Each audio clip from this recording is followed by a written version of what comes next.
تو چونکہ ہم اس قابل نہیں ہیں کہ ہم اس ملک کو سرو کر سکے، تو یہ لوگ پھر ہم سے پوچھیں گے اور یہ ہمارا موازنہ کریں گے بیرونی ممالک کے ساتھ کہ جن ملکوں میں ہم ملازمت کے لیے گئے ہیں ان ملکوں کا کیا حال ہے اور تم لوگوں نے اس ملک کا کیا حال کر دیا ہے۔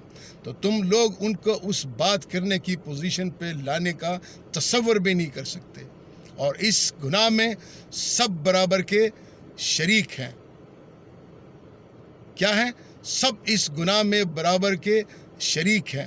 یہ اوورسیز پاکستانی کوئی گلف میں ہے، کوئی یورپ میں ہے، کوئی امریکہ میں ہے، کوئی سعودیہ میں ہے، اور جب وہاں پہ یہ ملازمتیں کرتے ہیں تو یہ کس قدر ان لوگوں کی آنکھیں اور ان لوگوں کی باتیں برداشت کرتے ہوں گے۔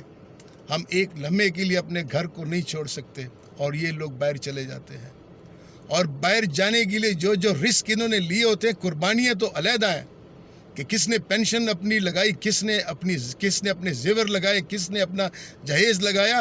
اس میں رسک بھی جان کا بھی ہوتا ہے۔ ان کو ٹھگ بھی پڑتے ہیں، ان کو چور بھی پڑتے ہیں، جو ان کو دھوکے دیتے ہیں، ان سے پیسے لیتے ہیں اور ان کو نہیں بھجواتے۔ وہ رسک بھی یہ اٹھا لیتے ہیں صرف اس لیے کہ ہم کسی طریقے سے باہر چلے جائیں۔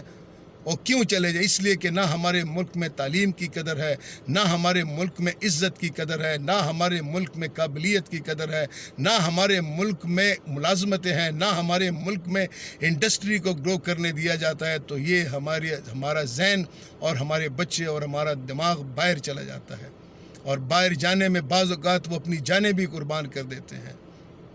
آپ کو نہیں پتا کہ کتنے بچے اپنی جانیں گنوا چکے اس ملک سے جانے میں، اور کن ایجنٹوں اور کن ڈاکوؤں کے ہاتھ وہ چڑھے ہیں، اور ان ڈاکوؤں کا سرپرست کون ہوتا ہے؟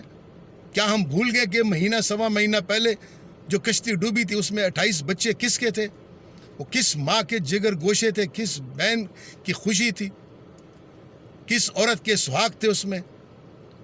بچے اپنے والدین کو یہ قربانی دیتے ہیں، بیوی اپنے خاوندوں کی قربانیاں دیتے ہیں کہ وہ باہر جائیں گے اور ہمارے لیے حلال رزق کمائیں گے، اور ہم ان کے لیے ووٹ کی بات کرتے ہیں اور سالوں لٹکائے ہم ان کو ووٹ نہیں دے پا رہے۔ کوئی کہتا ہے جی $20 ارب بھجوا رہے سال کا، کوئی کہتا ہے اوورسیز $30 ارب بھجواتے ہیں، کوئی کہتے ہیں $50 ارب بھجواتے ہیں، اور ہم ان کے ووٹ کی بات کرتے ہیں صرف کہ ہم صرف ووٹ دیں گے۔ ہمیں IMF ورلڈ بینک جب $1 ارب دیتا ہے تو ساتھ میں ہمیں وزیر خزانہ بھی پکڑا دیتا ہے۔ ہمیں جب $3 ارب دیتا ہے تو ہمیں اسٹیٹ بینک کا گورنر بھی پکڑا دیتا ہے کہ اب گورنر بھی ہمارا ہوگا۔ ہمیں جب $5 ارب بیرونی ملک قرضہ آتا ہے تو ہمیں ساتھ میں وزرائے اعظم بھی پکڑا دیے جاتے ہیں کہ یہ وزیر اعظم بھی ہمارا ہوگا۔ اور اب تو جب آپ کو پیسے دے رہے ہیں تو آپ سے پوچھتے ہیں کہ آپ نے اپنے میزائل کی رینج بھی کم کرنی ہے، اور یہ پاکستانی کیا مانگتے ہیں؟ کچھ بھی نہیں، اور آپ ان کے ووٹ کے حق کی بات کرتے ہیں۔ یہ اوورسیز پاکستانی ڈیزرو کرتے ہیں کہ ان کو اسٹیٹ بینک کا گورنر بنایا جائے، ان کو سفیر بنایا جائے، ان کو وزیر اعظم بنایا جائے، ان کو وزیر خزانہ بنایا جائے۔ ہم نے وہ سوچ ڈیولپ ہی نہیں کی کہ جو اس ملک کے لیے قربانی دے اس کو ہم کچھ دیں، بلکہ ہم نے عوام کا دماغ بھی خراب کر دیا ہے۔ یہی اوورسیز جب پاکستان آتے ہیں اپنے عزیز و اقارب سے ملنے کے لیے تو ایئرپورٹ سے معاملہ سٹارٹ ہو جاتا ہے، کسٹم والے اس کو دیکھتے ہیں، اور جب باہر نکلتے ہیں تو ٹیکسی والا اس کی جیب کے اوپر نظر ڈالے ہوتا ہے کہ اس میں سے کیسے وہ ڈالر چھین کے نکال کے لے جائے گا۔ غرض کوئی بھی اسپیئر نہیں کرتا۔ لہٰذا یہ ڈرامے بازی بند کی جائے اور ان کو ووٹ کا حق دیا جائے۔ میں آپ کو گارنٹیڈ کہتا ہوں کہ اگر ہم نے ان اوورسیز پاکستانیوں کو ان کا جائز مقام دلا دیا تو عمران خان صاحب، شیخ رشید صاحب اور ہمارے کرتے دھرتے آپ سن لیں، یہ $30 ارب کچھ بھی نہیں ہے۔ یہ $130 ارب اس ملک پہ نچھاور کرنے کی اہلیت رکھتے ہیں۔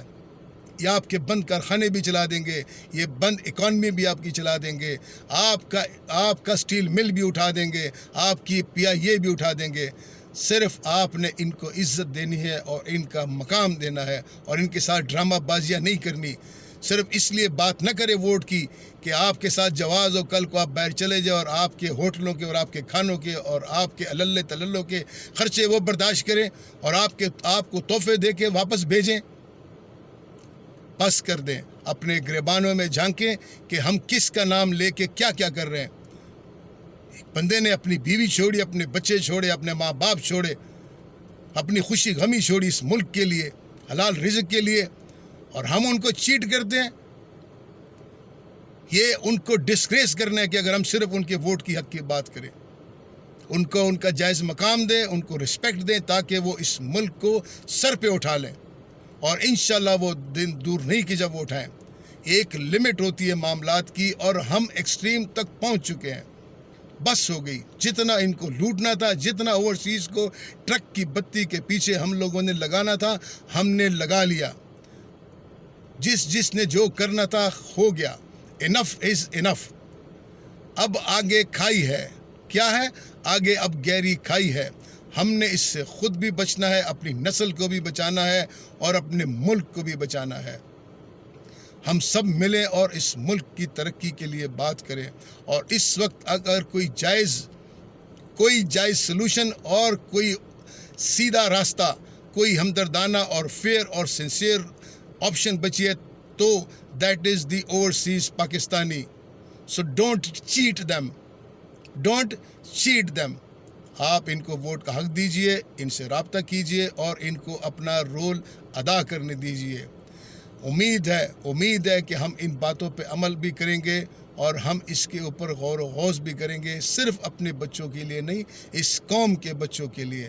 اللہ تعالی ہمارے حال کے اوپر رحم کرے، ہمیں ڈھیر سارا حلال رزق دے۔ والسلام۔